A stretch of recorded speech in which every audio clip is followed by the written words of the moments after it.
नमस्कार दोस्तों, मैं आचार्य दीपक आपका स्वागत करता हूं अपने YouTube चैनल पर। और मैं आपके लिए आज बेसिक से कैसे आप अपनी कुंडली देखते हैं, आप अपनी कुंडली को कैसे जानें, यानी कि अपनी डेट ऑफ बर्थ जब आप एस्ट्रोसेज या कोई भी कुंडली के पोर्टफोलियो पर जब डालेंगे तो आपको कैसे पता चले कि आपकी लगन कौन सी है, आपकी राशि कौन सी है। तो मैं आपको बताता हूँ कि आप अपनी कुंडली कैसे देखें और कैसे जानें कि आपकी कुंडली में क्या क्या पीड़ित हो सकता है, ठीक है, और क्या क्या समस्या है।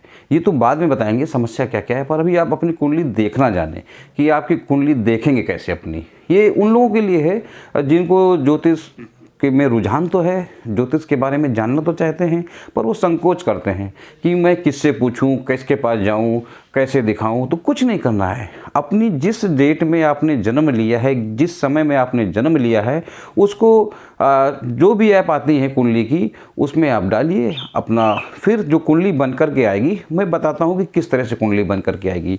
इस तरह से कुंडली बन कर के आएगी। ये 12 भाव होते हैं कुंडली के। 12 भाव हमारे जीवन के मुख्य अंग हैं, यानी कि जैसी हमारी कुंडली है वैसा ही हमारा स्वभाव होगा। ये 12 भाव ही 12 अंग हैं हमारे। प्रथम भाव हमारा मेष हो गया, मेष राशि हो गई। दूसरा भाव हमारा हो गया वृषभ राशि का। तीसरा भाव हमारा मिथुन राशि का। चौथा भाव कर्क राशि का। पांचवा भाव सिंह राशि का। छठा भाव कन्या राशि का। सातवां भाव तुला राशि का। आठवां भाव वृश्चिक राशि का। नवां भाव धनु राशि का। 10वां भाव आपका मकर राशि का। और 11वां भाव कुंभ राशि का। 12वां भाव आपका मीन राशि का। ये तो हो गई आपकी राशियां और भाव। अब हमें देखना कैसा कि हमारी लगन कौन सी है, यानी कि जहां पर ये एक अंक होगा, यानी कि ये मेष लगन की कुंडली है। आप इसको ध्यान से देखिए, ये मेष लगन की कुंडली है। हो सकता है यहाँ पर 2 अंक हो, तो ये हो गई वृषभ लगन की कुंडली। इसको आप वृषभ लगन से देखेंगे कि आपकी कुंडली वृषभ लगन की है। अब यहाँ पर मान लेते हैं 3 अंक है, तो ये कुंडली हो गई मिथुन लगन की। ये मैं आपको इसलिए बता रहा हूँ कि आप अपनी कुंडली देख लें कि आपकी लगन कौन सी है। लगन के विषय में चर्चा कर रहा हूँ अभी। ये हो गई मिथुन लगन की कुंडली। फिर उसके बाद हम देखते हैं यहाँ पर किसी किसी के 4 अंक होता है, तो ये हो गई कर्क लगन की कुंडली। उसके बाद यहाँ पर अगर 5 अंक है तो ये हो गई सिंह लगन की कुंडली। फिर यहाँ पर 6वां अंक है तो ये हो गई कन्या लगन की कुंडली। फिर यहाँ पर 7 अंक है तो ये हो गई तुला लगन की कुंडली। फिर उसके बाद यहाँ पर 8 अंक है तो ये हो गई वृश्चिक लगन की कुंडली। और फिर यहाँ 9 अंक है तो ये हो गई धनु लगन की कुंडली। अब यहाँ पर जैसे ये 10 अंक है तो ये मकर लगन की कुंडली हो गई। ये यहाँ पर 11 अंक है तो ये कुंभ लगन की कुंडली हो गई। अब यहाँ पर 12 अंक हैं तो ये हो गई मीन लगन की कुंडली। अब ये 12 लगनों के विषय में मैंने आपको बता दिया। अब आप जब सर्च करेंगे तो इसी तरह से प्रथम अंक जो भी आएगा वह लगन आपकी होगी। अब मान लेते हैं कि चंद्रमा यहाँ पर आपके लगन स्थान पर विराजमान हो गया, तो ये हो गई आपकी मेष राशि, यानी कि जन्म कुंडली में चंद्रमा जहाँ विराजमान होगा वह आपकी राशि होगी। लगन और राशि, यानी कि यहाँ मेष लगन हो गई और मेष राशि हो गई। अब चंद्रमा आपका चला गया वृषभ राशि में, तो आपके हो गया वृषभ राशि। इसके अधिपति होते हैं शुक्र। अब चंद्रमा चल गया मिथुन राशि, ये आपकी जन्म की राशि हो गई मिथुन। चंद्रमा चला गया कर्क राशि पर, तो ये हो गया कर्क राशि। चंद्रमा चला गया आपके 5वें पे, तो ये हो गई आपकी सिंह राशि। चंद्रमा चला गया कन्या पे, तो हो गई आपकी कन्या राशि। चंद्रमा चला गया 7वें अंक पे, तो ये हो गई तुला राशि। चंद्रमा चला गया 8वें अंक पे, यानी कि होगी वृश्चिक राशि। चंद्रमा चला गया 9वें अंक पे, यानी कि ये हो गई धनु राशि। चंद्रमा चला गया 10वें अंक पे, यानी हो गई मकर राशि। चंद्रमा चला गया 11वें अंक पे, यानी कि कुंभ राशि। चंद्रमा चला गया 12वें अंक पे यानी कि मीन राशि। अब कुंडली तो आपकी लगन कोई भी हो सकती है और राशि भी कोई भी हो सकती है। जहाँ चंद्रमा विराजमान होगा इसी तरह से सबकी, चंद्रमा तो एक ही है लेकिन मैंने उसको सब जगह रख करके दिखाया है कि आपकी ये कुंडली में चंद्रमा की स्थिति होगी तो वह राशि कहलाएगी, वो जन्म राशि होगी। जिस डेट, जिस महीने में, जिस समय में आपने जन्म लिया है, जहाँ भी चंद्रमा स्थित होगा उसको आपको राशि कहेंगे, जन्म राशि कहेंगे।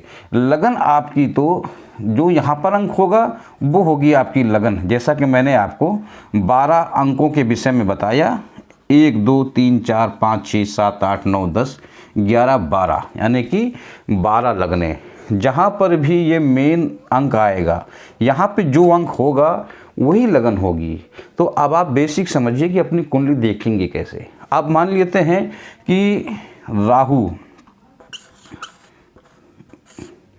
और केतु, राहु हमारे छाया ग्रह हैं। लोगों का मानना है कि राहु छाया ग्रह होने के साथ कोई नुकसान नहीं करते, पर फलित ज्योतिष में राहु केतु का बहुत महत्व है। ये विध्वंसकारी हैं। इनको ब्रह्मा जी ने कुंडली में रखा है तो कुछ सोच के ही रखा है, यानी कि हमारे प्रारब्ध का ये निर्णय करते हैं। हम जो अपने कई जन्मों का जन्म लेकर के आए हैं उसमें राहु हमें कुछ पूर्व जन्म के हिसाब से दंडित करते हैं, लाभान्वित करते हैं, सब कुछ करते हैं। बाकी भी 7 ग्रह और हैं, उनका मैं उल्लेख बाद में करूंगा, अभी मैं बताता हूं। अब राहु जिस जगह पे विराजमान हो जाते हैं, यानी कि यहाँ पर कर्क राशि पर विराजमान है, चौथे घर में। यहाँ पर जब राहु विराजमान होते हैं तो इस जातक को भौतिक सुखों की कमी करेंगे, इस जातक के मकान बनने में समस्या आएगी। अब बस ये देखना है कि ये चौथा भावपति चंद्रमा अगर स्वराशि होकर यहाँ बैठ जाएगा तो मकान बनने में थोड़ी मुश्किलें आएंगी, लेकिन बन जाएगा। मान लेते हैं चंद्रमा यहाँ बैठ गया कन्या राशि पर, तो केतु की 9वीं दृष्टि से पीड़ित हो गया, यानी कि इनको अज्ञात भय रहेगा, मानसिक तनाव रहेगा, डिसीजन जल्दी नहीं ले पाएंगे और ये मकान भी जल्दी नहीं बना पाएंगे। क्यों? क्योंकि यहाँ राहु विराजमान है। राहु जहाँ बैठते हैं उस घर के फलों को ख़त्म करते हैं धीरे धीरे, व्यक्ति तरसता है उन फलों के लिए। अब राहु की 5वीं दृष्टि, ये होगी राहु की 5वीं दृष्टि, 8वें भाव पर पड़ रही है। 8वें भाव पर पड़ने की वजह से यह जो है राहु आपको अचानक हानि देंगे, अचानक नुकसान करेंगे। 4 पहिया वाहन से आपको क्षति हो सकती है, 4 पैर वाले जानवरों से क्षति हो सकती है, ऊंचाई पे ले जा कर के ज़मीन पे ले आएंगे। फिर राहु की 9वीं दृष्टि यहाँ से जा कर के आपके 12वें भाव पर पड़ रही है। ये यहाँ पर जब 12वें भाव पर पढ़ते हैं और 12वां भावपति अगर गुरु पीड़ित है साथ में, या राहु के साथ में विराजमान हो गया, या केतु के साथ में विराजमान हो गया, तो कोर्ट कचहरी के चक्कर भी ये लगा देंगे, यानी कि कहीं ना कहीं आपको कोर्ट कचहरी के चक्कर ये लगाएंगे। अब यहाँ से देखते केतु जब 10वें भाव में बैठे हैं और शनि आपके मान लीजिए कि 8वें भाव में बैठे हैं, तो अब इस व्यक्ति का कार्य क्षेत्र बाधित हो गया। क्यों? क्योंकि केतु वहाँ बैठ गए हैं, उसका कार्य क्षेत्र में उन्नति नहीं होने देंगे, नौकरी नहीं लगने देंगे जल्दी। क्यों? क्योंकि राहु की 5वीं दृष्टि से 10वें शनि पीड़ित है और 10वें भाव केतु के बैठने से पीड़ित हो गया, यानी कि भाव और भावपति दोनों पीड़ित हो गए हैं। तो जब दोनों पीड़ित हो गए हैं तो ऐसे व्यक्ति की जल्दी नौकरी नहीं लगेगी। वो कोई भी व्यापार करेगा उसके उतार चढ़ाव लगा रहेगा, बार बार व्यापार बदलेगा, दर दर भटकेगा, पर कार्य क्षेत्र में स्थिरता नहीं आएगी। तो ये एक तरीका मैं बता रहा हूँ कि आप अपनी कुंडली देख सकते हैं। और मैंने जो बताया है आपको कि आप अपनी लगन कैसे देंगे, अपनी राशि कैसे देखेंगे, तो उसको अपनी कुंडली से मिलाइएगा दोस्तों।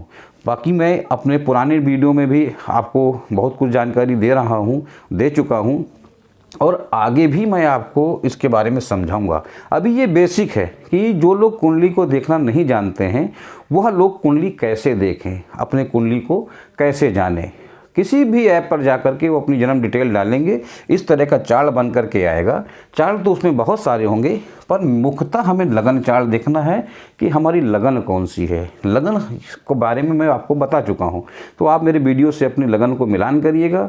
फिर उसके बाद जो ग्रह जहाँ अंकित हैं इसके बारे में मैं आगे बताऊँगा आपको। ये बेसिक है, इससे आप शुरुआत करें, ठीक है। बाकी अगले वीडियो में मैं चंद्र कुंडली की चर्चा करूँगा। धन्यवाद।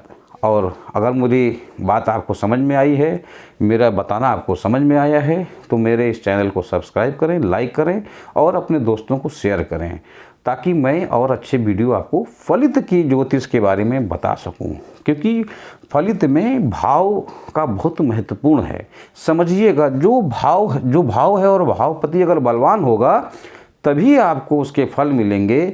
12 जो भाव हैं, इनमें से जो भाव पीड़ित होंगे उनके आपको फल जीवन में कम मिलेंगे। कैसे बलवान करना है, कैसे आगे बढ़ना है, कैसे उन्नति करना है, ये कुंडली देखने के बाद बताया जा सकता है। अभी आपको बेसिक बता रहे हैं कि आप अपनी कुंडली कैसे देखें, ठीक है। धन्यवाद।